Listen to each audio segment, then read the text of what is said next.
Tonight, on the world's most amazing videos, a fireman fights for his life when a fuel tank suddenly explodes. Plus, a routine traffic stop erupts in a hail of gunfire. And a plane crashes into the runway and breaks apart. Then, a speedboat flips into the air, sending a husband and wife flying for their lives. And a drowning woman cries out for help as a raging river threatens to engulf her. These are the incredible true life stories of people who face their most desperate hour and live to tell about it. Everything you are about to see is real.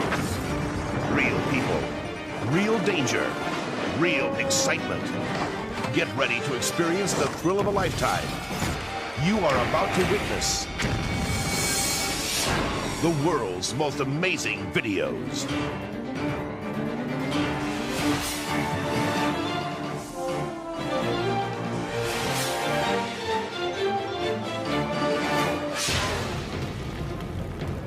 Honolulu, Hawaii. A tank filled with more than 600,000 gallons of diesel fuel explodes. The blaze threatens to consume everything in its path.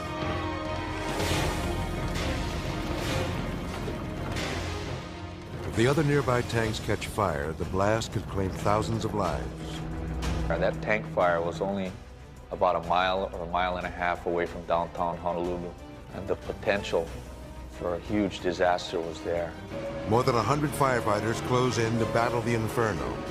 Desperate to stop the flames from spreading, they soak the tanks with water and fire-retardant foam. Hey! But the heat is so intense it melts the pipes. Streams of leaking gasoline spontaneously combust into deadly pools of fire.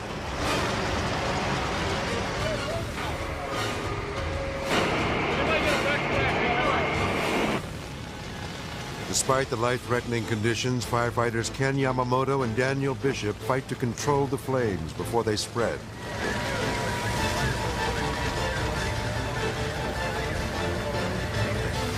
The fire was tremendous. It was a huge column of smoke and flames that went up at least 200 feet or more. Braving the intense heat, Daniel sprays a steady stream of water onto the blaze. Nearby, Ken and another firefighter try to extinguish a burning pipeline.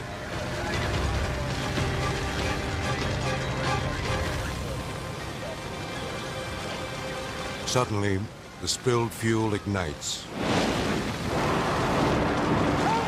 Hey, come over here! Hey, come on! Get over here! Hurry up! Hurry up, guys, burning!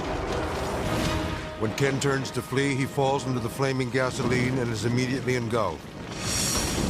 Now he's on fire. He looked like a stuntman in the movie. He was just a running ball of fire. And I was trying to redirect my hose stream towards him to try and put it out. But water alone can't save him. As Ken crawls across the scalding pipes, a fellow firefighter uses his gloved hands to douse the flames. Ken is spared a horrific death. All I recall was that I was going to die and my fate was to burn to death. After what seems like an eternity, Ken makes it to safety. He's drenched with water to cool the second-degree burns on his head and back. After witnessing Ken's brush with death, Daniel never thought he'd see him alive again. When I saw him get engulfed by that ball of fire, my guts were just churning.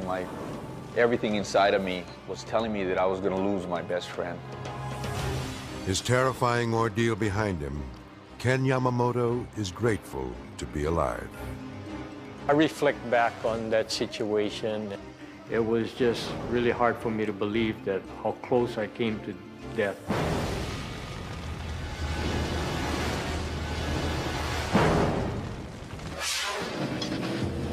Speedboat racers put their lives on the line every time they climb behind the wheel. Sometimes they win, and sometimes they lose more than just the race. Snake River, Idaho, site of the World Jet Boat Final. The first few races go off without incident, but this raging river is about to turn even more treacherous for the husband and wife team of Gordon and Bonnie Johnston. At the starting gun, they rocket down the straightaway, but they'll never reach the finish line.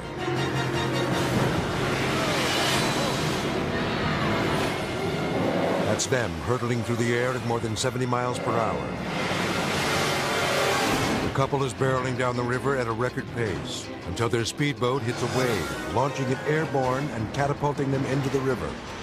It's difficult to believe anyone could survive a crash of this magnitude. Rescuers scan the water, searching for the Johnstons. Then there's a sign of life. Gordon waves his arm in the air as he struggles to keep his unconscious wife above the water.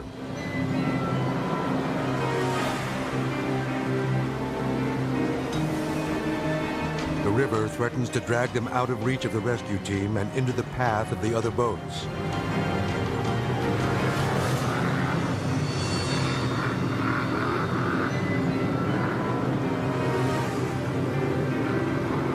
This racer is horrified when he realizes just how close he comes to running over the injured couple. Moments later, the rescue team is finally able to reach the Johnstons and pull them to safety. Looking back, Gordon and Bonnie know they've been rewarded with something more precious than a trophy: their lives.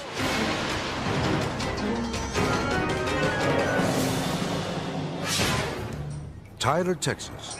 A patrol car's dashboard camera rolls as State Trooper Jasmine Andreasen interrogates the driver of this vehicle. This car had come by and we checked him at 64 miles an hour, and that's posted 50-mile-an-hour speed zone, and we didn't have any problem stopping him. Her partner, Trooper Barry Goines, questions the passenger of the vehicle. Both officers believe that these suspects have something to hide. In risky situations like this, teamwork is essential. And you always trust your gut feeling. And my gut feeling was not right on both these guys. Goines asks the passenger to step out of the car. Okay, we'll stand out here. Ain't it against the law for you to stand outside? No, it's against law for you not to do what I told you to do. Come on out here. We can do it the easy way or we can do it the hard way. Which way you want to go? All of a sudden, the routine traffic stop turns into a cop's worst nightmare. The passenger pulls out a gun. Don't move, don't move, don't move, don't move, lady. Don't move, lady.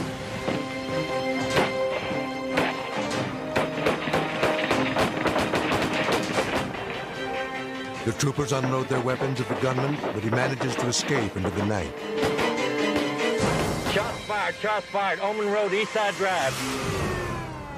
When backup units arrive on the scene, Goines struggles to describe the near-fatal encounter. We got past him right front. We had his damn gun on. We got out and held this to my throat like this. Don't move out here, don't move. Which way you want to go? Watch this chilling moment again. What the officers don't know is that the passenger is an escaped convict. He jumps out of the car, shoving his gun to the startled trooper's throat. Oh, don't move, man. Don't move. And as he came out, he had it immediately on my throat before I could even hardly say a word or even touch my weapon. I immediately dropped my flashlight and tried to get my sidearm out, but it was too quick. It was just instantaneous. He had me dead to rights. Andreasen quickly draws her weapon to protect her partner. This is the one decision that could make or break the rest of your life. And you're with a partner, so you know that this is the one decision that's going to make or break the rest of his life. Goines sees his partner's gun and leaps into action. I had to make some kind of move because I knew I was going to die. Don't move, lady. When Andreasen pulls her weapon, Goines knocks the convict's gun to the ground. Amazingly, the felon manages to escape the hail of gunfire. Andreasen apprehends the driver. Get down on the ground! But the escaped gunman doesn't get far. Within an hour, he's caught and returned to jail. After viewing the video, a jury takes only 30 minutes to reach a verdict. Guilty. This felon is now serving a life sentence. Don't move, lady. This was a terrifying ordeal for Troopers Goines and Andreasen. They credit their teamwork with keeping them alive. The only reason I stayed alive as long as I did was because I had a partner that night. That's the only reason. That's what law enforcement's about. I mean, we're human. You know, we're put into situations that are extraordinary, and we can only hope and pray that we make extraordinary decisions to go with the extraordinary circumstances. And this night we did.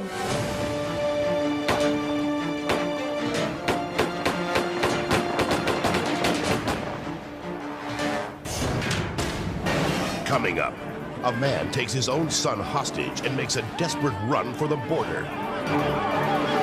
Plus, a 12,000-pound killer whale smashes his trainer with a crushing blow. And a plane explodes into a giant fireball. How could anyone possibly survive? Find out when the world's most amazing videos returns.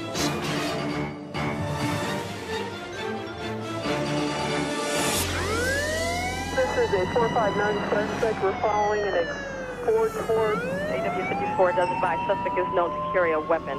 Los Angeles, California.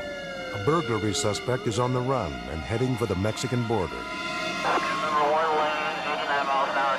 But this is not your average high-speed chase. 54, roger. Advise there may be an infant in the vehicle. The driver has kidnapped his 1-year-old son and is holding him hostage. Chopper pilots can see the child's teddy bear in the back of the car. Meanwhile, U.S. Customs Agent Al Morales is busy guarding the border. He has no idea that he is about to play a major role in the police pursuit.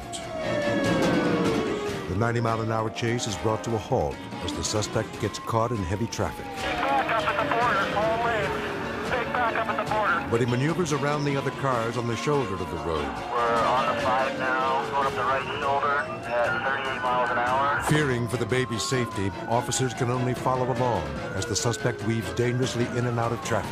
Guys, take your time here. An officer approaches the driver, but he makes a break for it.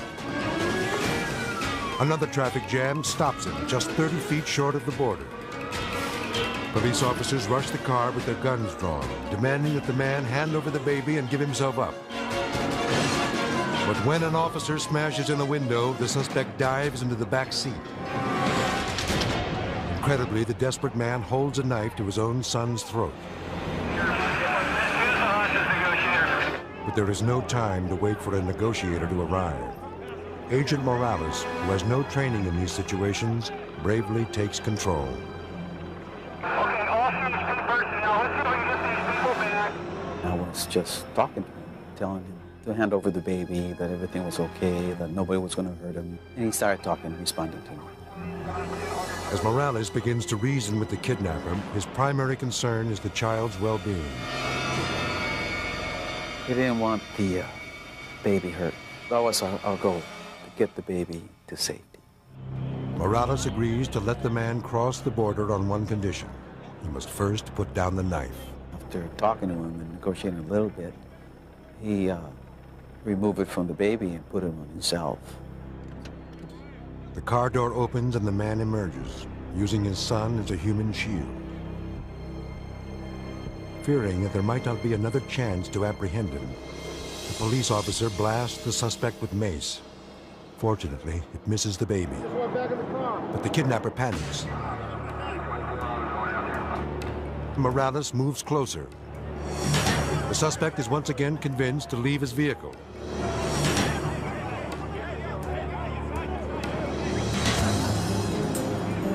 As the men make their way slowly toward the border, the suspect makes his move.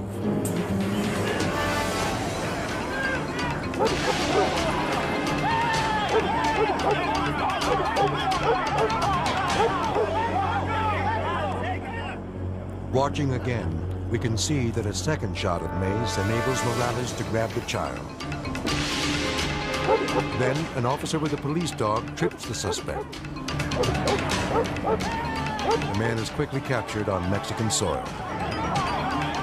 Authorities return the kidnapper to the United States, where charges filed against him include child endangerment and evading arrest. During questioning, he seems strangely unaware of the serious threats he made to his own son's life. No, at no time was my son in any kind of danger whatsoever. I would have never done anything to my son. Fortunately, the baby is unharmed. Thanks to the heroic efforts of the police and the bravery of Agent Al Morales, the suspect is now behind bars.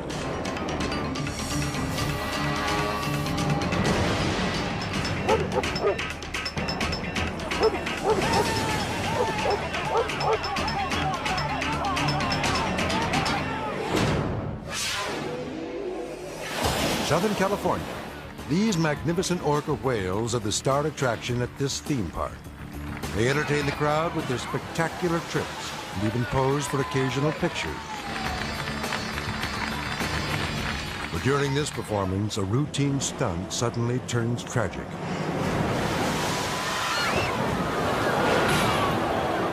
Take a closer look. You can see a trainer riding one of the enormous beasts. On cue, another whale jumps out of the water, but the timing is off. Instead of leaping over the trainer, the 12,000-pound orca crashes down on top of him. He is crushed by the massive mammal. The trainer suffers numerous injuries, but incredibly, he survives. Although the accident prevents him from working with whales again, he is thankful to have escaped with his life.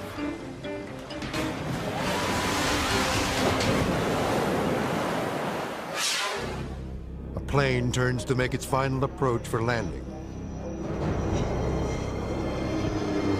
But when an engine fails, there's big trouble.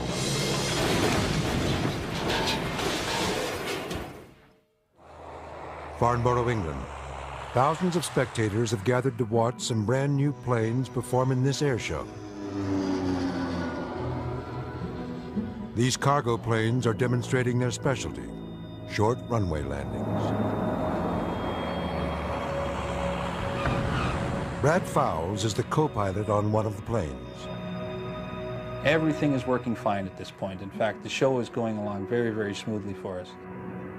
Fowles' plane takes off and entertains the crowd with a dazzling display. Until it turns and prepares to land. The plane suddenly encounters a strong tailwind and speeds out of control. Pilot Bill Loverseat tries to slow down, but one of the propellers is jammed. Passenger Eric Lane remembers the desperate moment. Loverseed said to Fowles, "The controls are not reacting." The crew faces a no-win situation. If they stay airborne, they risk a mid-air collision. And if they lose control, they'll crash into the crowd below. There just was not enough altitude remaining for the aircraft to recover. We were coming down at a hell of a rate. It was going to crash.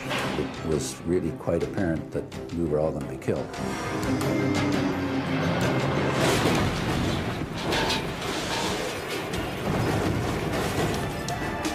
At the last moment, the pilot manages to pull the plane out of its nosedive. The timing of the recovery attempt brought us to a level altitude just a second or so before the impact. It was very close. But disaster cannot be averted. The plane crashes into the runway and bursts into flames. The impact was so great that all of our senses grayed out for a short period of time. Spectators are horrified as the plane breaks apart, littering the runway with a smoldering trail of debris. The first thing that I noticed was the smell of fire. Fortunately, the fuel tank is nearly empty, so the fire quickly burns itself out. But the men are trapped inside the wreckage, and no one knows if they are alive or dead. Emergency teams race to the crash site, prepared for the worst.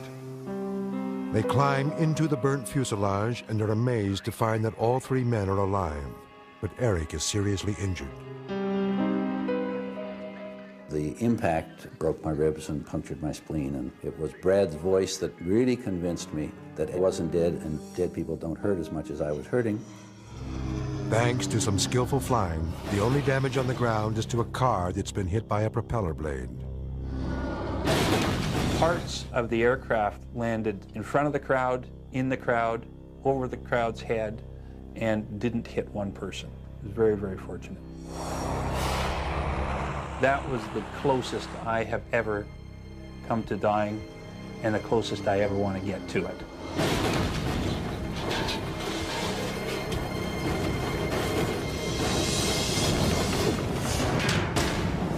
Next up, a state trooper is the victim of a hit-and-run driver. Plus, it's a fireman's worst nightmare when a sudden explosion rips out the side of a building. And a terrified woman is trapped in a raging river. Will she get out alive? Find out when the world's most amazing videos continues.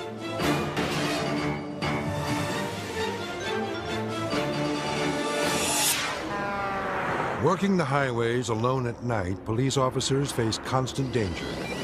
833, 1038. Sometimes they never see it coming. Atlanta, Georgia. 20 eastbound at 285. State Trooper Hank Fielding has pulled over the driver of this vehicle for speeding. It appears to be a routine stop. DC license, please, sir. The driver, Anthony Barber, is calm and cooperative. His female companion remains inside the car. Been drinking anything tonight? No, sir. Not a drop. No, sir. Wait right there. Trooper Fielding is not convinced. He checks out the man's driver's license and returns with a breathalyzer test. All right, so I want you to take a deep breath, blow through the tube until I tell you to stop. Then the trooper decides to have a look inside the car. All right. Wait right there just a minute. But while he's questioning the passenger, the driver steps up behind him. All right. Sir, I ask you to wait right here. Okay. But just as the driver moves back behind his vehicle,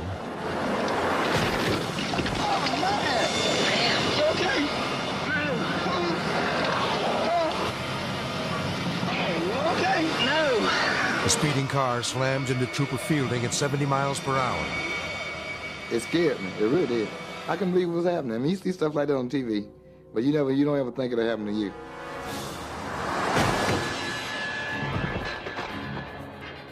I started trying to get up immediately, but I couldn't. My legs were just numb. They had no feeling in them. Lying in the road, unable to move, the officer's life now rests in the hands of the driver he pulled over. Go get on the radio and call for help. On the radio? Yeah. Just tell them to send help for 833. Fielding struggles to remain conscious while Anthony jumps into the patrol car and radios for help. He was shaking real bad. I thought he was going to go into shock or something. Anthony grabs a blanket from his trunk to keep the officer warm. He covered me up and he stayed there with me and talked to me until other help arrived. It ain't your fault. Incredibly, the brutal accident causes only minor injuries. Another look reveals that the outcome could have been much worse. Watch again. It's clear that Anthony was standing directly in the speeding car's path just seconds before it struck the trooper. Sir, I ask you to wait right here. Okay. If I hadn't told him to move and the car would have come, it would have struck him head on and would have probably knocked him into me, more likely killing us both. Anthony was not arrested. He went home grateful to be alive. I feel like I dodged the bullet. Too many people don't get second chances, but I feel like I got a second chance in life, really.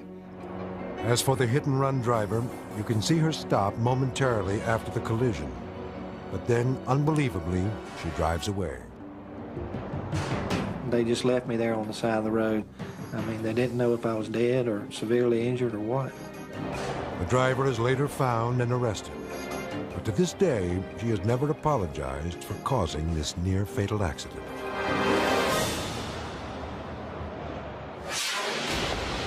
Istanbul, Turkey. A car has plunged into a flooded river, and these concerned citizens have gathered to rescue the woman trapped inside. The river rises higher and higher around the panic-stricken driver.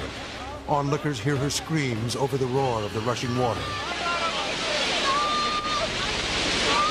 They know they'll have to act fast. Determined to save her life, they make a desperate attempt to stop the car from being swept downstream. They lasso a rope to one of the car's axles and try to pull it to shore.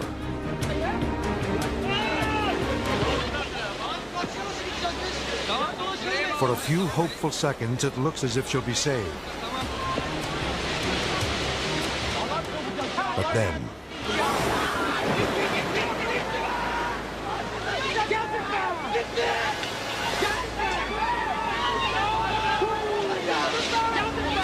the sheer force of the powerful current pulls the car away from them.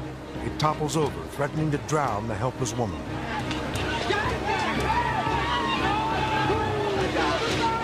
Seconds later, the car slams into a tree and turns back over, allowing the rescuers to save her.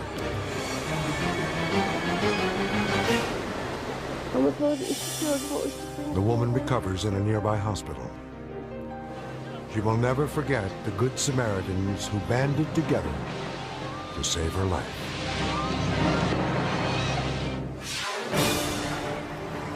Lima, Peru. A raging fire in a textile factory belches out clouds of toxic smoke. 2 firefighters valiantly battle the inferno, but they are losing the fight. Suddenly, the wind shifts, engulfing the men in a thick blanket of smoke.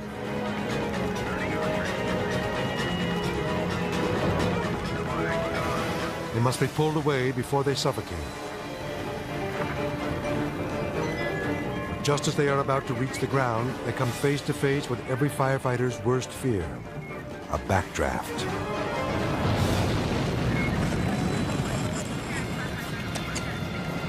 Without warning, the mighty explosion rips through the wall of the building. The force of the incredible fireball sends the 2 men flying.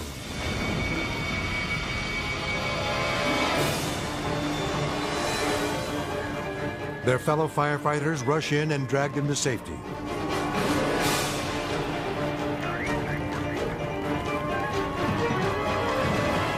The injured men are carried to a waiting ambulance and treated for 1st and 2nd degree burns. 10 hours later, fire crews finally extinguish the blaze. It's a miracle that these men survived the enormous blast.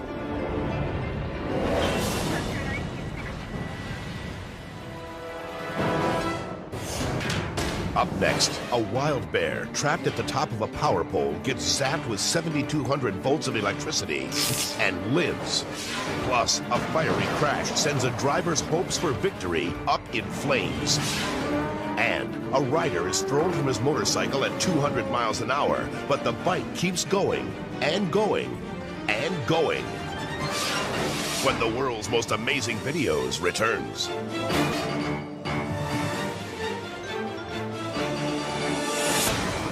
Albuquerque, New Mexico. A panicked bear wanders out of the mountains and into town in search of her lost cub. As she runs through residential neighborhoods, people hide indoors, fearful of being attacked. Animal control officers armed with tranquilizer guns corner the bear, but she races up a utility pole to avoid capture. Just like any wild animal, if it perceives danger, it perceives that it's going to be threatened or hurt, it will attack. But it's not the people who are at risk, it's the bear. She's sitting dangerously close to high-voltage power lines. One wrong move and she'll be electrocuted. She searches frantically for her cub, unaware that it's already been found and is being protected by the animal control officers. The mother bear is confused and disoriented. It was just going nuts. It was in a true panic. The game warden fires a tranquilizer dart to subdue the animal, but it doesn't take effect.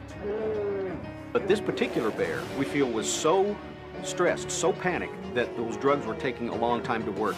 After nearly an hour, the bear becomes drowsy. It's a heart-wrenching sight as she struggles to keep her balance. Suddenly, the bear loses her grip.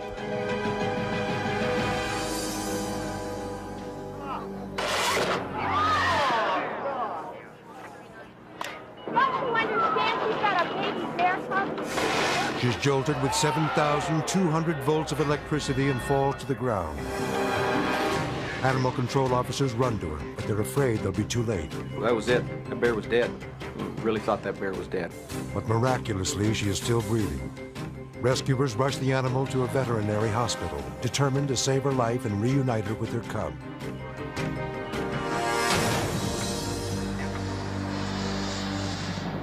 Since that bear was still alive, and bears are really tough animals, that there was a chance that this bear could make it. A team of specialists administers emergency care to save the animal's life. After weeks of nurturing at a nearby zoo, she makes a full recovery. She's released back into the wild with her cub at her side, and an appropriate new nickname, Sparky.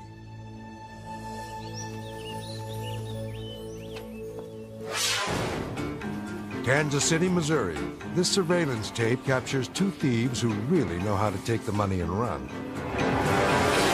The woman on the left, in the official-looking blue uniform, has just walked into this convenience store with the man in black. They tell the clerks that they have come to repair the ATM machine. But before the cashier can ask for identification, the man tells her that the machine must be removed for repairs. So he wheels it out the door on a hand truck with thousands of dollars inside. Meanwhile, the woman in the uniform hands the clerk a sign from the machine and says goodbye.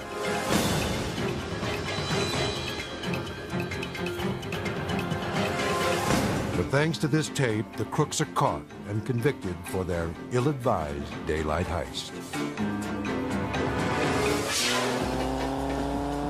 Daredevil Ron Cook lives to break speed records. He's one of the fastest motorcycle riders on Earth. The sensation of speed is just totally unreal. It's hard to describe. It's like getting shot out of a rocket. Muroc Dry Lake Bed, California. Ron's goal is to top the 200-mile-per-hour land speed record. If successful, he'll be the all-time champion. As Ron tears across the desert floor, it looks like he's a sure thing to set a new record.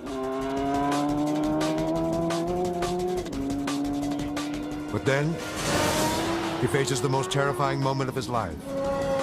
Ron loses control of his bike and tries to leap off, but instead he's brutally dragged at 175 miles per hour.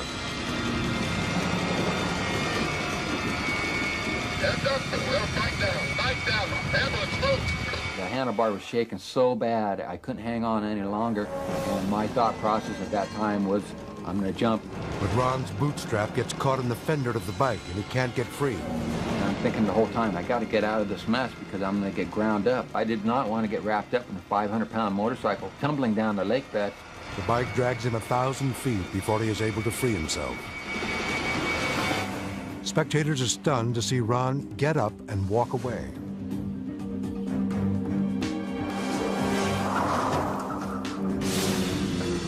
The cycle mysteriously continues on without him.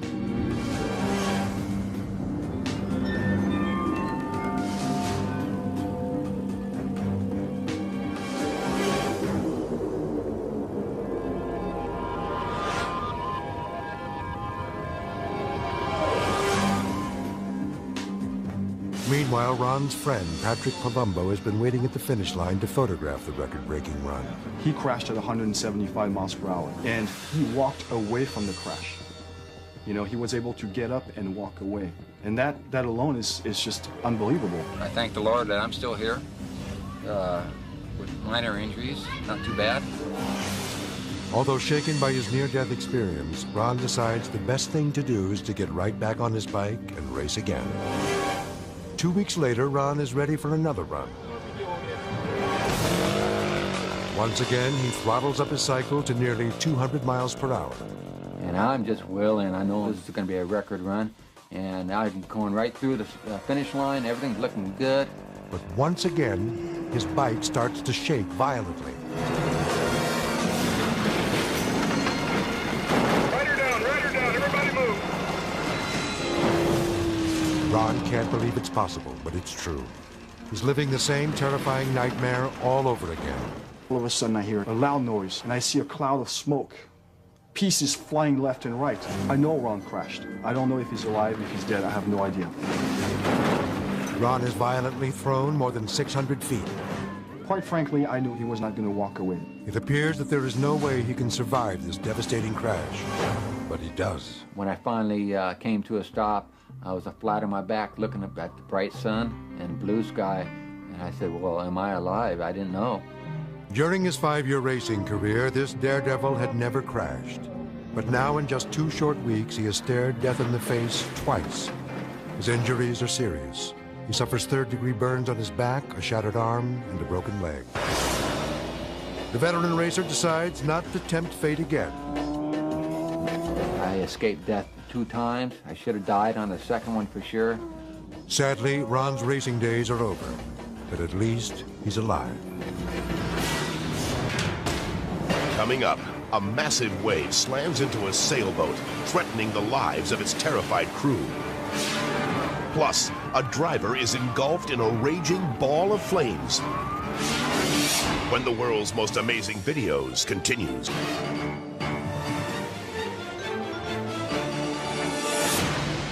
Queensland, Australia. A news helicopter captures dramatic video of a rescue on the high seas. Skipper Malcolm Dixon is in serious trouble. His front sails are shredded, his motor is dead, and he is drifting into treacherous waters. The boat is named after his 2-year-old daughter, Lee, who is huddled below deck. Malcolm sends out an urgent SOS, but the signal is so weak the Coast Guard has difficulty pinpointing his exact location. 2 rescue boats speed to the area, but the first passes right by Malcolm without even seeing him. He struggles to guide his damaged vessel into calmer waters, but it's too late.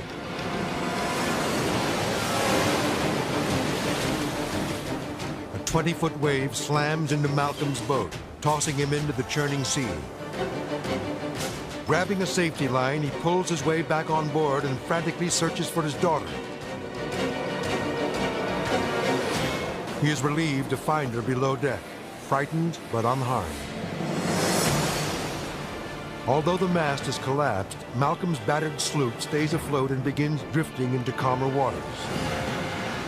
But nearby, the second rescue boat is getting hammered by the ferocious surf. Suddenly, a gigantic wall of water pounds the boat, flipping it upside down. 2 crewmen are swept into the sea. Incredibly, they manage to fight their way back onto their boat. Now it's the rescuers who need to be rescued. Thankfully, a Coast Guard helicopter arrives on the scene. The pilot carefully maneuvers the chopper into position. One of the crewmen reaches out, but a wave knocks him off balance.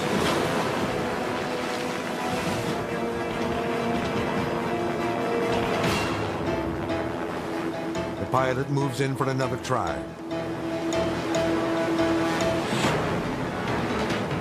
This time, the man is able to grab hold. Now it's his partner's turn. The pilot lowers the chopper, knowing the boat could sink at any second.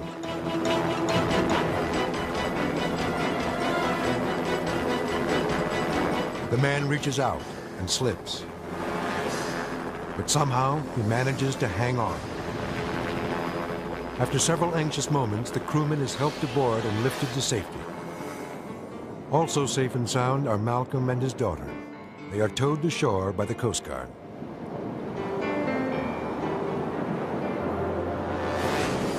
Were it not for the courageous efforts of the chopper pilot, this day would have ended in tragedy.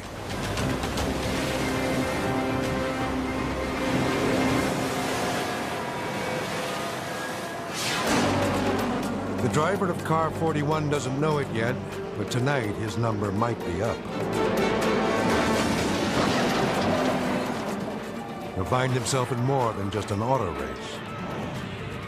He'll be in a race for his life. Hanford, California. 22-year-old Donnie Oliver has driven in more than 500 midget car races in his career. Tonight, everything looks good as he takes an early lead.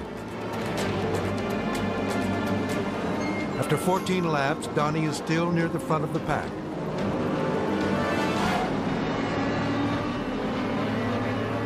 But then, another driver bumps one of his rear wheels. Donnie's car hits the wall and rolls. He doesn't realize that gasoline is pouring from the wreckage. He wrestles with his safety belt, trying to escape. But Donnie can't get out. And then the gasoline ignites, engulfing him in flames.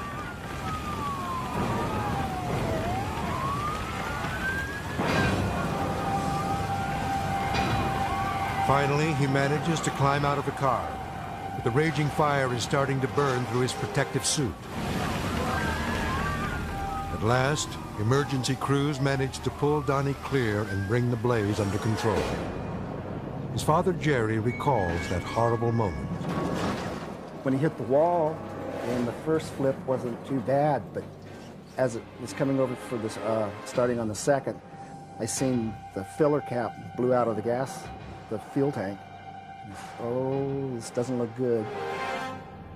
Donnie must remove the steering wheel in order to get out, but unlatching it creates a spark that ignites the fuel.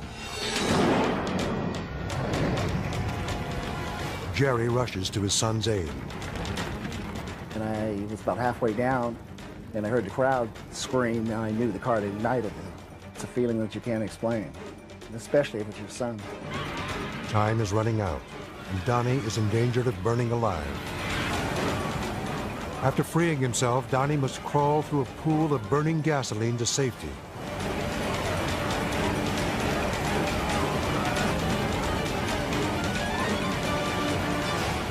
Rescue workers douse him with foam to extinguish the flames. To Jerry's relief, his son has made it out alive. I think the first thing my father said to me was, "It's all right. You're okay. You're out. You know, you're safe now." When it's your own blood, it's like, it really takes your breath away for a minute. Miraculously, Donnie suffers only minor burns. He waves to the crowd as he's carried off the track. Donnie knows he was lucky. I swore I saw a light flash in front of my face. I mean, I thought I was never going to get out. But Donnie defies the odds and lives to race again.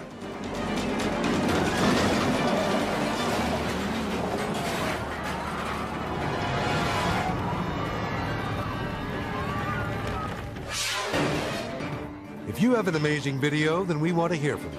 Just send it to World's Most Amazing Videos, Post Office Box 933026, Los Angeles, California, 90093.